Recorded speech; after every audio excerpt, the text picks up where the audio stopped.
Assalamualaikum warahmatullahi wabarakatuh. Alhamdulillah, salatu wassalamu ala rasulillah Sayyidina Maulana Muhammad sahbihi barik wasallam asma'in. Idul Adha itu dari kata id itu kembali banyak nikmat atau terulangnya nikmat-nikmat yang diberikan oleh Allah Subhanahu wa taala. Kemudian Al-Adha ini banyak yang mengatakan terkait dengan ibadah penyembelihan kurban, disebut Idul Adha atau Idul Kurban. Saya cerita sedikit tentang sejarah Idul Adha. Dulu ada seorang malaikat yang menjelma sebagai manusia dan beliau ini komunikasi dengan Nabi Ibrahim. Sebelum saya cerita jauh, saya katakan juga saya ingatkan lagi bahwa cara berpikir kita sebagai mukmin itu harus berpikir awalal khilqah.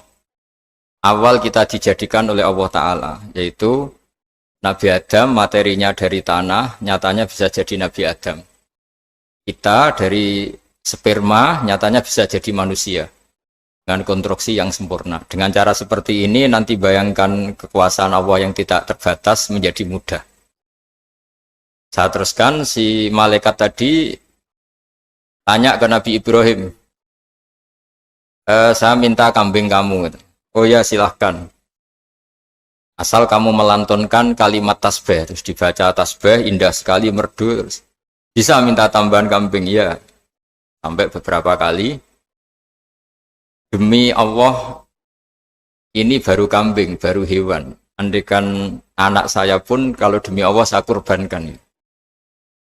Singkat cerita, versi riwayat ini, suatu saat Nabi Ibrahim diuji dengan dimintanya anak untuk dikurbankan. Ketika beliau atas nama seorang bapak agak keberatan, terus diingatkan ulang oleh Allah Ta'ala, janji beliau, demi Allah, anak pun saya kurbankan. Walhasil akhirnya beliau melakukan itu. Dan karena Allah hanya menguji, tidak niat betulan supaya anak itu disembelih, akhirnya diganti oleh kambing. Jadilah tradisi kurban itu pakai kambing. Kemudian secara fikih ada padanan-padanan yang cukup menggantikan kambing, yaitu ada sapi, ada unta, dan seterusnya, dan seterusnya. Yang menarik dari sekian referensi yang saya baca, dan ini harus disosialisasikan lah. Sebagian versi itu adalah bahwa Nabi Ibrahim ketika diangkat di alam malakut, di alam langit sana, itu ketemu Allah, kemudian Allah tanya, Ibrahim, banyak hamba-hambaku yang durhaka, tidak tahu saya sebagai Tuhannya. Terus kata Ibrahim, usul ya fa'amidhum, bunuh saja ya Allah. Setelah itu tanya lagi, ada yang pezina, ada yang koruptor, ada yang pokoknya dosa-dosa yang buruk sekali. Dan di semua itu Nabi Ibrahim usul, mereka hidup di bumi engkau ya Allah, makan rezekimu ya Allah, maka mereka enggak sopan sekali, enggak ngerti engkau. Terus singkat cerita minta itu diadab, siksa. Suatu saat versi referensi ini di kitab Hikam, kalau di kitab saya halaman 15 juz 2, suatu saat Nabi Ibrahim itu diminta sama Allah menyembelih Ismail. Citra ini penting sekali. Setelah disuruh menyembelih Ismail, Nabi Ibrahim komplain. Ya Allah, ini anak saya, samratu fuadi, buah hati saya, kenapa engkau seenaknya minta saya sembelih? Gitu.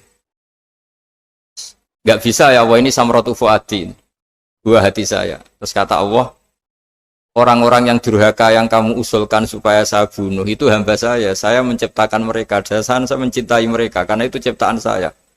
Anda enak saja usul saya matikan, saya bunuh.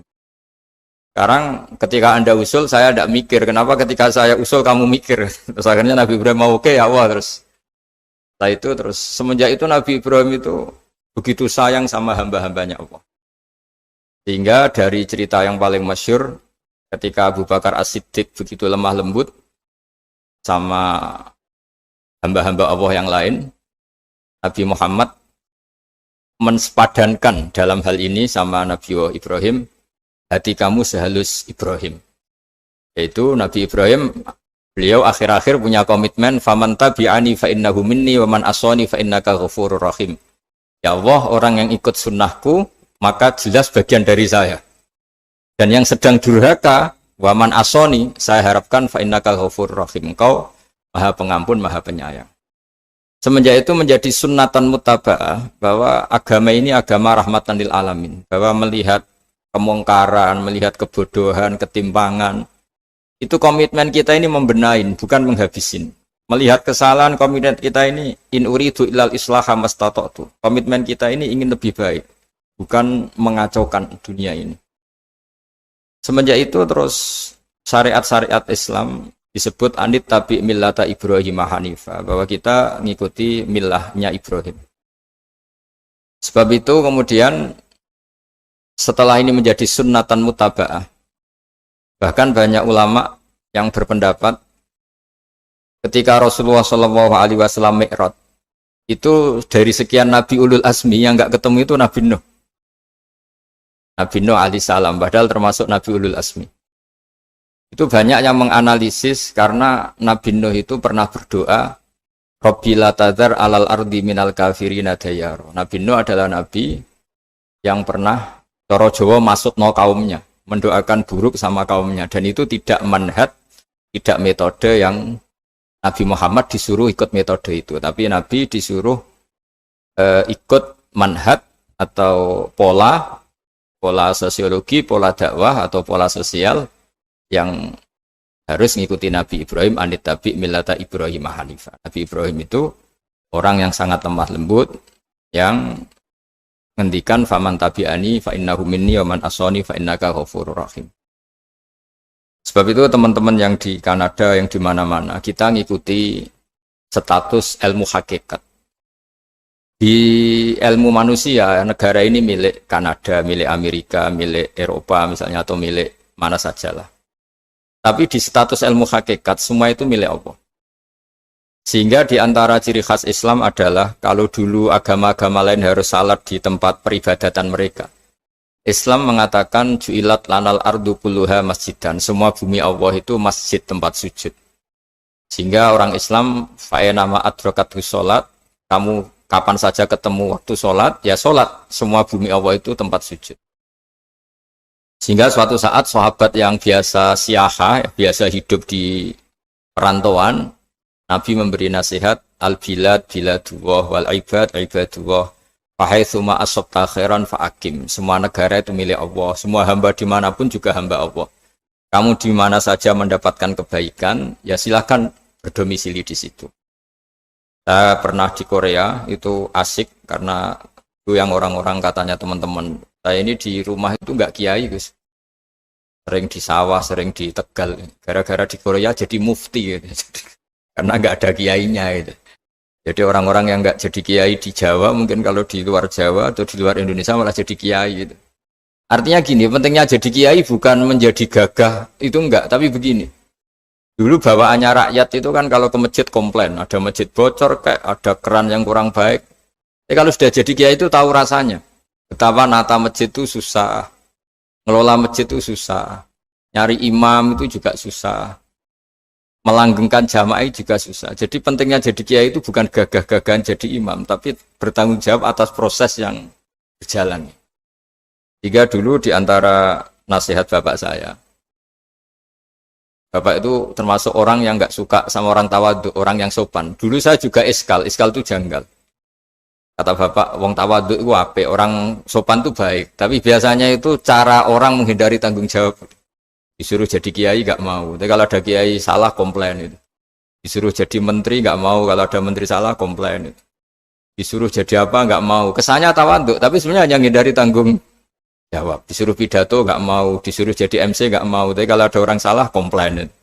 Jika kata bapak tawadhu itu baik, asal tawadhu betul itu. Tapi kebanyakan nggak, tawadhu itu menghindari tanggung jawab sambil cari salahnya orang lain. Nah ini yang tawadhu yang akhirnya kurang baik. Nah teruskan, jadi Nabi Ibrahim ini panutan yang luar biasa. Beliau adalah orang yang alami sekian proses sosial yang akhirnya diakui sebagai Khalilur Rahman, orang yang sangat dicintai Allah Ta'ala. Di antara sebab dicintainya Nabi Ibrahim adalah seperti yang dialami Nabi Adam. Nabi Adam ketika turun di bumi, itu keresahan pertama itu bukan karena kurang makanan atau kurang minuman, itu enggak. Beliau turun di bumi mendapati bangsa yang lain, kalau dalam kitab disebut Banul Jan. Itu dia janggalnya Masya Allah. Ini orang makhluk-makhluk ini kok tidak kenal sama Allah yang menciptakannya. Kan aneh ya kalau kita hidup di Kanada terus nggak tahu PM-nya siapa, Perdana Menterinya siapa, kita hidup di Indonesia nggak tahu presidennya siapa. Itu kan aneh. Kita hidup di kampung nggak ngerti lurahnya siapa aja aneh. Ini hidup di buminya Allah kok nggak tahu Allah itu siapa. Nggak pernah menyebut Allah. Padahal harusnya yang paling dikenal pertama itu ya zat yang menciptakan kita, menciptakan langit bumi dan sebagainya. Sehingga beliau itu brutu itu komplain. Ya Allah ini enggak fair dunia ini, engkau yang menciptakan, engkau yang memberi rezeki, kemudian mereka enggak kenal engkau. Ini kata Nabi Adam alaihissalam.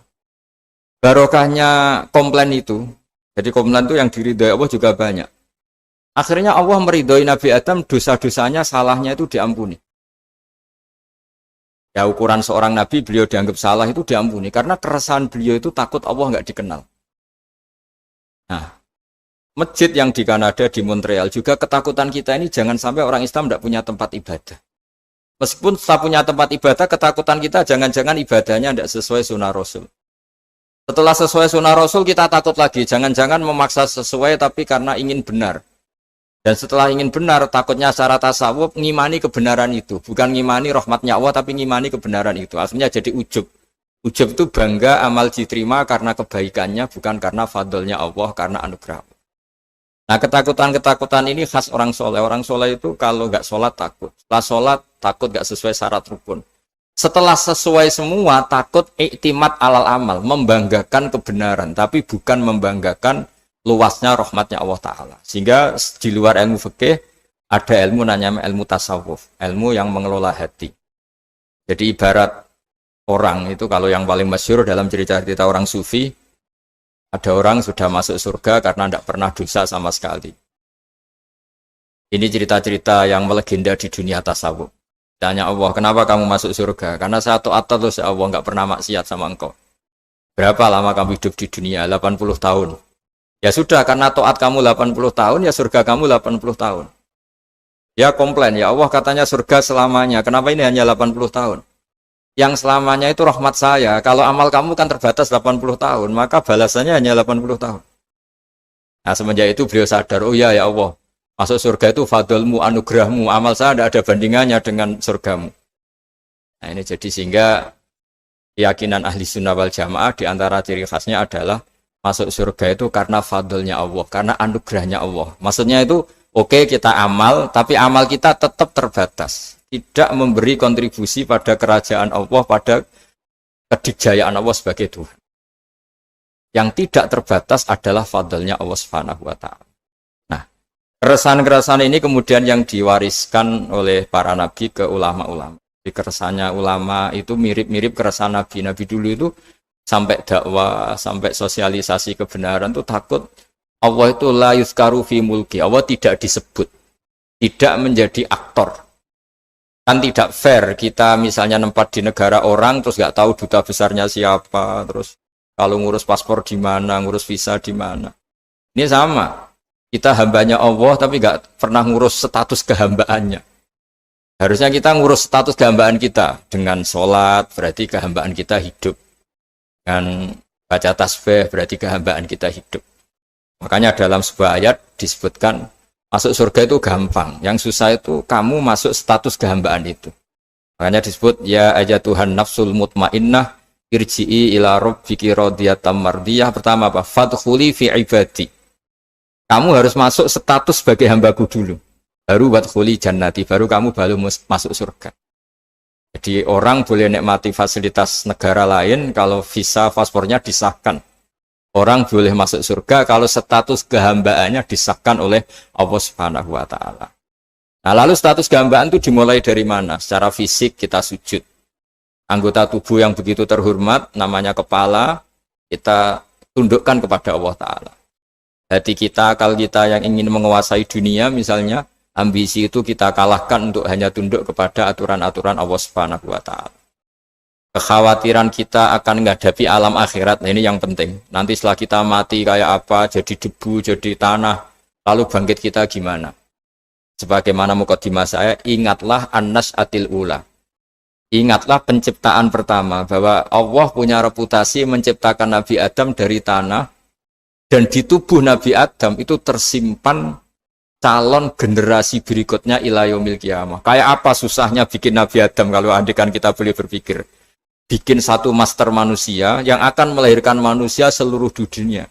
Ibaratnya chipnya itu sudah ada di punggung Nabi Adam. Dan itu materinya dari tanah. Dengan berpikir gitu, maka ketika kita meninggal, sudah jadi tanah, kembali lagi jadi manusia adalah hal yang mudah.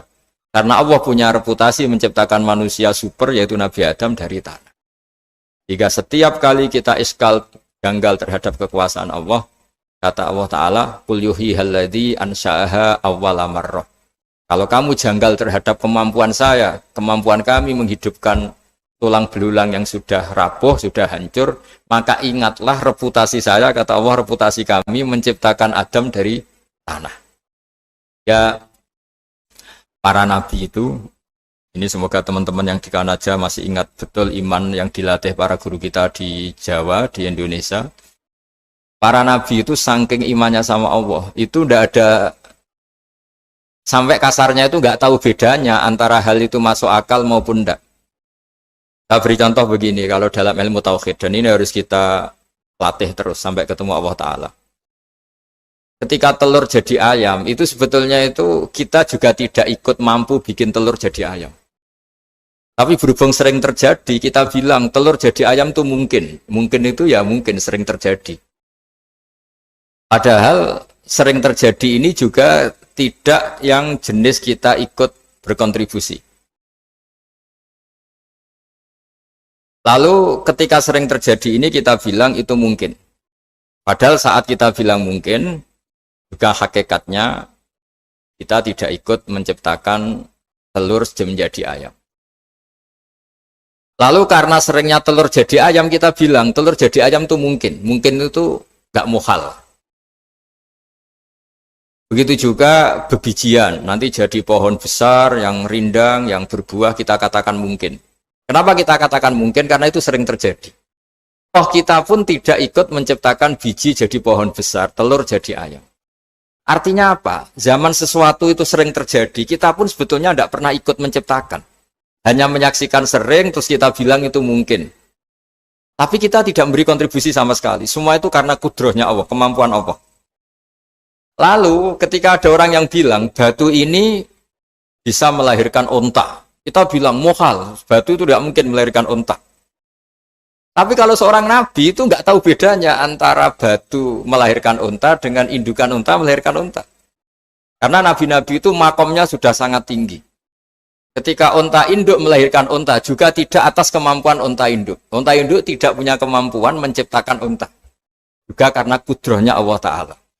Jika kalau batu mengeluarkan unta juga mungkin kalau Allah menghendaki. Hingga ketika Nabi Soleh diminta kaumnya, apa bukti engkau Nabi? Tunjukkan ayat kalau engkau Nabi. Yang kamu minta apa? Seekor unta keluar dari batu besar ini. Nabi Soleh dengan entengnya berdoa sama Allah dan keluarlah unta keluar dari batu. Nah itu makom yang paling tinggi. Makom paling tinggi itu kita mendudukkan Allah sebagai zat yang tidak terbatas kudrohnya. Hingga para nabi itu terus punya mukjizat. Nah mukjizat itu untuk mengingatkan ulang bahwa Allah itu tidak terbatas kemampuannya.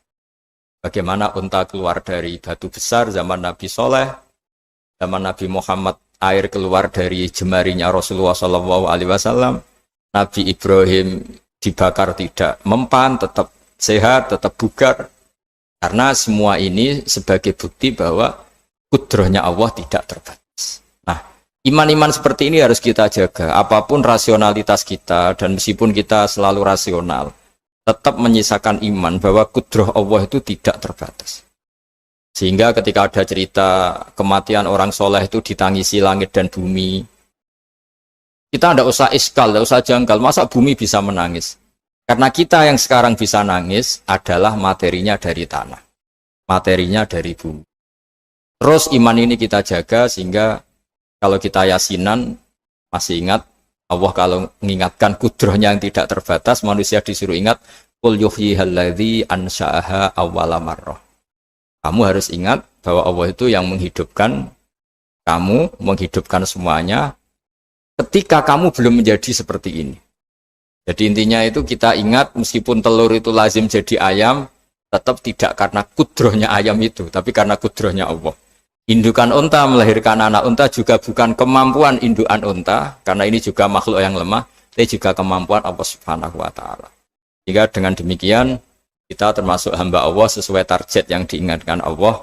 Falamma tabayyana lahu qala a'lamu annallaha ala kulli syai'in qadir. Hamba Allah yang baik adalah hamba ketika menyaksikan fenomena apapun, semua itu lita'alamu annallaha ala kulli syai'in qadir wa annallaha qad ahata bi kulli syai'in ilma. Apapun di alam raya ini, semuanya itu bukti bahwa Allah ala kulli syai'in qadir, Allah kuasa dan Allah meliputi semua makhluknya dalam pandangannya, dalam pantauannya. Jadi saya mohon teman-teman yang di Montreal, yang di Kanada juga di manapun harus ingat status hakikat bahwa al-bilad biladullah wal ibad ibadullah fahaitsu ma asabta khairan fa'akim. Negara hakikatnya milik Allah, semua hamba juga milik Allah. Di mana saja kamu berada dan menemukan kebaikan, silahkan hidup di situ. Tentu dengan sosialisasi yang baik, baik dengan non-muslim maupun dengan muslim, karena Allah mengajarkan wa qulu linnasi husna. Ajaran Islam adalah rahmatan lil alamin, rahmat bagi semua. Tentu tidak henti-hentinya kita menjelaskan kebenaran yang diinginkan oleh Allah Subhanahu wa Ta'ala. Saya kira demikian karena juga ini di sini sudah malam. Jadi saya mohon maaf mungkin tidak bisa ikuti tanya jawab karena di sini sudah malam, apalagi tadi habis takziah saya karena ya ada mas saya yang sudah sepuh sekali wafat, terus tadi barusan datang, jadi mohon maaf tidak mengikuti acara mulai pertama. Tapi saya mohon ayat-ayat Quran yang saya terangkan tadi bahwa untuk mensifati Allah kudrohnya tidak terbatas, ingatlah bahwa kita yang secerdas ini, yang sehebat ini, kita semua manusia yang cerdas begini, matanya bisa melihat, hatinya bisa merenung, otaknya bisa berpikir cerdas, itu dari materi tanah. Dan Allah mampu. Allah bisa bikin orang miliatan gini dari satu orang manusia namanya Nabi Adam. Kayak apa susahnya bikin konstruksi Nabi Adam kalau boleh dibahasakan. Dan itu Allah punya reputasi mampu. Dengan cara seperti itu kita akan gampang iman bahwa kita setelah meninggal dan menjadi tanah, ya sama seperti kita masih hidup. Zaman kita hidup ya tidak tahu cara kerja jantung kita, nafas kita, uratnya gimana, terus sistem tubuh. Meskipun ilmu medis ngerti mengurai itu, tapi tetap saja hanya ngerti, tidak menciptakan. Yang menggerakkan jantung, organ tubuh kita tetap Allah Subhanahu wa Ta'ala. Dia yang Al-Fa'ilul Mukhtar, dia yang semuanya mengendalikan kita. Artinya zaman kita hidup pun sebenarnya kita yang tidak mengendalikan kita. Nafas kita ya dalam kendali Allah, ikhtiar kita dalam kendali Allah. Sama setelah kita mati juga dalam kendali Allah. Ya guru-guru kita semuanya melatih inna sholati wa nusuki wa mahyaya wa mamati lillahi rabbil alamin. Hakikat ibadah kita, hakikat hidup kita, hakikat mati kita, semuanya tidak dalam kendali kita. Semua itu dalam kendali Allah Ta'ala. Dengan demikian terus kita insya Allah ingin jadi hambanya dulu. Baru setelah jadi hambanya, baru sah menjadi ahli penghuni surganya. Wadkhuli fi ibadi, baru wadkhuli jannati. Masuklah berstatus sebagai hambaku, baru engkau, kalian semua layak menjadi penghuni surgaku. Mohon maaf atas semua kesalahan. Billahi taufik. Wassalamualaikum warahmatullahi wabarakatuh.